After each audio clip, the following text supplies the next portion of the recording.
여러분 안녕하십니까? NBS 투데이입니다.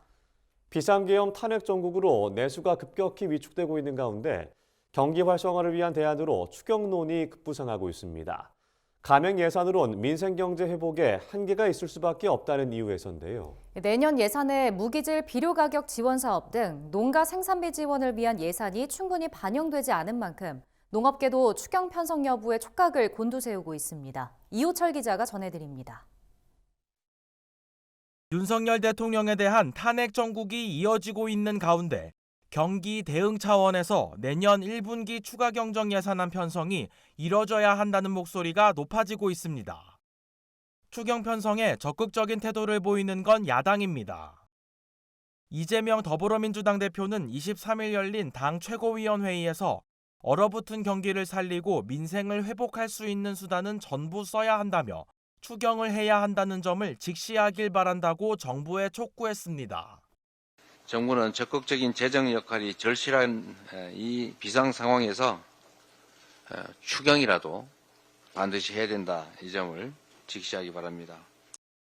정부 당국은 적극적인 재정 역할론에 공감하면서도 내년도 본 예산의 조기 집행부터 챙기는 게 우선순위라는 입장입니다. 22일 최상무 경제부총리 겸 기획재정부 장관은 내년 1월부터 예산이 제대로 시행될 수 있도록 충실하게 집행을 준비하는 게 최우선이라고 말했습니다. 그러면서도 여러 가지 대외 불확실성이나 민생 상황 등을 봐가면서 적절한 대응 조치를 계속 검토하겠다며 추경 가능성을 아예 닫지는 않는다는 분위기를 내비쳤습니다. 민주당은 지역사랑 상품권 예산 등과 함께 농업 분야 예산도 증액이 필요하다는 입장입니다.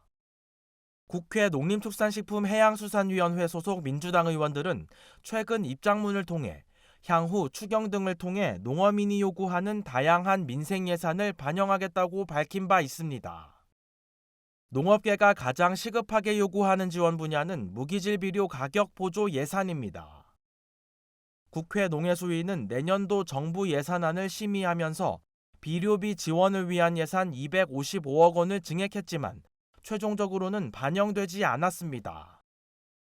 농가의 전기료 부담을 덜어줄 예산을 추가로 확보하는 것도 중요한 과제입니다. 한국전력공사는 2021년 1월부터 올 4월까지 모두 7차례에 걸쳐 농사용 전력의 전력량 요금을 인상했습니다. 내년엔 국제 정세 불안 등으로 유가 상승 가능성이 높은 만큼 농사용 전기료가 또다시 인상될 확률이 높다는 게 지배적인 의견입니다. 도축장 전기요금 할인 특례 종료에 따른 지원 예산 확보도 중요합니다. 농해수위는 내년 도축장 전기요금 할인 특례 일몰에 대응하기 위해 도축장 전기요금 특별 지원 사업 예산 400억 원을 증액했지만 최종 불발됐습니다. 농민단체 관계자는 올해 급격한 환율 상승으로 생산비 상승 우려가 어느 때보다 크다며 농가 경영 안정을 위한 예산 확보가 시급하다고 강조했습니다. MBS 이호철입니다.